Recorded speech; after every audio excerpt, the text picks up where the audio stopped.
میرے نبی سا ہے کوئی نہیں تیرے بیٹے کوئی نہیں۔ الذین آمنوا، وہ لوگ جو کہ ایمان لے آتے ہیں، وتطمئن قلوبہم بذکر اللہ، اور پھر ان کی حالت یہ ہوتی ہے کہ ان کے دلوں کو سکون اللہ کی یاد ہی میں آتا ہے۔ الا بذکر اللہ تطمئن القلوب، آگاہ ہو جاؤ، اللہ کے ذکر ہی میں دلوں کا سکون ہے۔ یہ سورۃ الرعد کی آیت نمبر 28 کا وہ پورشن ہے جو ہم نے اپنے دونوں اذکار کارڈ، صبح شام کے اذکار کارڈ اور فرض نماز کے بعد اذکار کارڈ کے اوپر یہ آیت ٹاپ کے اوپر لکھی ہوئی ہے۔ آگاہ ہو جاؤ، کان کھول کر سن لو کہ اللہ کی یاد میں، اللہ کے ذکر میں ہی دلوں کا سکون ہے۔ دیکھیں، ایک ذکر کی وہ قسم ہے جو اللہ تعالیٰ نے آپ کے اوپر اوبلیگیٹری کر دی ہے، اس کے بغیر چارہ نہیں، وہ ہے نماز۔ وَأَقِمِ الصَّلَاةَ لِذِكْرِي، میری یاد کے لیے نماز کو قائم رکھنا۔ اس کانٹیکسٹ میں بخاری مسلم میں حدیث ہے، نبی الاسلام ایک سفر میں تھے، رات کو مشورہ کیا کہ فجر نماز پڑھ کے ہی سوئیں گے آپ سفر میں۔ کچھ اصحاب نے کہا کہ نہیں یا رسول اللہ، تھوڑا سا آرام کر لیتے ہیں، ایک آدھ بندے کی ڈیوٹی لگا دیں، وہ ہمیں جگا دے گا۔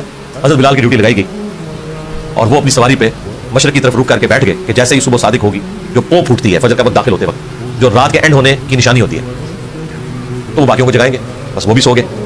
ہاں، جو قوالی لکھی ہوئی ہے اس میں تو سورج بھی نہیں نکلا تھا، لیکن یہاں سورج نکلا ہے، کیونکہ یہ مسلم شریف میں لکھا ہوا ہے، وہ مولانا شریف میں لکھا ہوا ہے۔ بخاری میں تو تھوڑا سا ایسا ہے، مسلم میں پورا یہ واقعہ ہے۔ سب سے پہلے نبی الاسلام کی آنکھ کھلی اور سورج بلند ہو چکا ہے۔ آپ نے سامنے کہا سب سے پہلے تو یہاں سے اٹھو نا، اس علاقے میں شیطان کا غلبہ ہے جس کی وجہ سے یہ سب کچھ ہوا، آگے چل کے پڑاؤ کرتے ہیں۔ آگے جا کے پڑاؤ کیا، نبی الاسلام نے اپنے مؤذن کو بلا کے پوچھا کہ تیری ڈیوٹی لگائی تھی، آگے دیکھیں اس نے اسٹریٹ فارورڈ جواب دیا، کوئی گستاخی نہیں۔ اس نے کہا رسول اللہ، جس طرح آپ کو نیند آ گئی مجھے بھی آ گئی، ٹھیک ہے، ادھر تو بڑی گستاخی شمار کیا جائے گا۔ نبی الاسلام نے کوئی نہیں ڈانٹا، بالکل نیچرل چیز ہے۔ اس زمانے میں اگر کوئی الارم ہوتا تو پھر ایسا ہوتا بھی نا۔ یہ تو دیکھیں ہم کتنی سہولت میں ہیں، بھلے رات کو 12-1 بجے بھی سوئے نا تو الارم لگایا ہوتا ہے، یقین ہوتا ہے کہ اس الارم کی آواز میں اٹھ جائیں گے، ورنہ اگلے زمانوں میں جب الارم نہیں تھے تو لوگ تو پوری رات پتہ نہیں کتنی دفعہ کروٹ لیتے ہوں گے کہ کہیں فجر ہی نہ قضا ہو جائے۔ تو ہماری زندگی کتنی آسان ہو گئی ہے اس کی وجہ سے۔ پھر نبی الاسلام نے اذان دلوائی اور سورج بلند ہے، صحابہ کرام کہتے ہیں فجر کی نماز آپ نے جماعت سے پڑھائی، سورج نکلی ہوئی حالت۔ سلام پھیرنے کے بعد آپ نے فرمایا کہ اگر کوئی شخص سویا رہ جائے یا بھول جائے تو جیسے ہی اسے یاد ہے، جیسے ہی اس کی آنکھ کھلے، وہ والی نماز پڑھ لے، اس کے لیے وہی اس نماز کا ٹائم ہے، اس کے لیے اس کو روٹین نہیں بنانی، اور تسلی بھی یہ دے دی کہ ٹینشن بھی نہیں لینی، ٹھیک ہے، اگر ایسا معاملہ ہو گیا اللہ معاف فرمانے والا ہے، جان بوجھ کے تو نہیں کیا، اور تمہاری وہ نماز قضا بھی نہیں ہوگی، ظاہر ہے کہا اس کے لیے اس کی نماز کا ٹائم وہی ہے، وہ قضا بھی نہیں ہوئی، ادا پڑی ہے تو جماعت کرائی ہے نا، ورنہ سورج نکلے ہوئے فجر کی نماز کا ٹائم تو نہیں ہوتا۔ اور پھر آپ نے اینڈ پہ قرآن کی آیت تلاوت کی، سورہ طٰہٰ کی، وَأَقِمِ الصَّلَاةَ لِذِكْرِي، میری یاد کے لیے نماز کو قائم رکھنا۔ یعنی یہ نماز وہ چیز ہے جو اللہ کی یاد کو قائم رکھنے والی چیز ہے۔ یہ 5 ٹائم اللہ نے اس لیے مقرر کیے ہیں کہ اگر کوئی شخص کچھ بھی نہ کر سکے، ایٹ لیسٹ یہ 5 اوقات میں چاروں نہ چار میرے سامنے جھک جائے، اس کی حاضری لگ جائے گی۔ وہ یعنی جس طرح ایک بندہ فوجی پریڈ کرتا ہے، وہ چاہے بہت دل سے بھی کر رہا ہے، اس کی ڈیوٹی شمار ہو جائے گی۔ یہ نماز ڈیوٹی ہے۔ یہ شیطانی وسوسہ اپنے دماغ سے نکال دیں کہ اگر کسی کا نماز میں دل حاضر نہیں ہے تو اس کی نماز قبول نہیں ہے۔ نہیں، نماز کے فرائض میں آپ کہیں قرآن و حدیث میں نہیں دکھا سکتے کہ خشوع و خضوع اس کا حصہ بنایا گیا ہو، کہ نماز کے اتنے فرائض ہیں ان میں سے خشوع و خضوع بھی ایک ہے۔ نہیں، خشوع و خضوع کبھی ڈسکس ہی نہیں ہوا اس حوالے سے۔ ترغیب کے لیے ضرور ہوا کہ اہل ایمان کی نشانی ہے کہ وہ توجہ سے نماز پڑھتے ہیں، یہ کہیں نہیں آیا کہ جو توجہ بڑھ جائے اس کی نماز نہیں ہوتی، یہ کبھی نہیں ہوا۔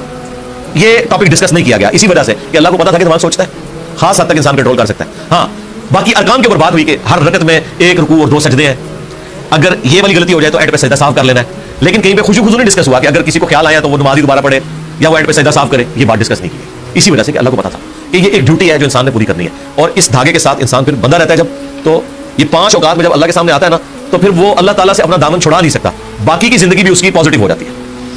جو اللہ تعالیٰ فرمایا کہ نماز بے حیائی اور برے کاموں سے روکتی ہے، اگر کنٹینیوسلی انسان پورے پروٹوکول کے ساتھ نماز کو پڑھتا رہے تو میری یاد کے لیے نماز کو قائم رکھنا۔ یہ حدیث بخاری میں بھی ہے اور مسلم کے اندر بھی۔ یہ کتنی ڈھارس بنانے والی چیز ہے۔ تو یہ وہ ذکر کی فارم ہے جو اللہ تعالیٰ نے اوبلیگیٹری رکھی۔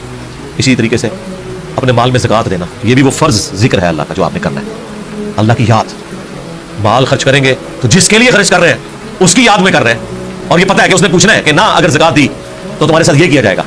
جو سورہ توبہ میں آیا کہ ان کا مال جو یہ جوڑتے ہیں کنز بنا کے اور اللہ کی راہ میں زکوٰۃ نہیں دیتے تو قیامت کے دن ان کی پیٹھوں پہ، ان کے پہلوؤں کے اوپر، ان کے ماتھوں کے اوپر یہی سونا اور چاندی گرم کر کے داغا جائے گا اور کہا جائے گا کہ یہ ہے وہ مال جو تم نے دنیا میں جوڑا تھا۔ اور بخاری مسلم میں تو آیا کہ سانپ کی شکل میں مسلط کر دیا جائے گا، وَلِعَوْذُ بِاللَّهِ تَعَالَى۔ تو یہ ایک بڑا سینسٹیو ٹاپک ہے۔ اسی طریقے سے حج، وہ بھی فرض ذکر ہے۔ رمضان کے روزے، وہ بھی فرض ذکر ہے، اللہ کی یاد دہانی۔ لیکن نماز ایسی چیز ہے جو روزانہ 5 وقت رکھتی ہے، یعنی کوئی کتنا بھی گیا گزرا ہے کچھ بھی نہیں کرتا، کم از کم 5 وقت اللہ کے سامنے جھکے، چاہے وہ دل سے جھکتا ہے چاہے وہ خشوع و خضوع سے جھکتا ہے، اس نے اپنی ڈیوٹی پوری کرتے رہنا کرتے رہنا۔ ایک وقت آئے گا اللہ تعالیٰ استقامت دے گا۔ ترجمہ یاد کریں، خشوع و خضوع کا اہتمام کریں تو انشاءاللہ اللہ تعالیٰ یہ آسانیاں پیدا کر دے گا آپ کے۔ یہ وہ ذکر ہے جو فرض ذکر ہے۔ دوسرا ذکر وہ ہے جو اللہ تبارک و تعالیٰ نے قرآن کے لیے یوز کیا،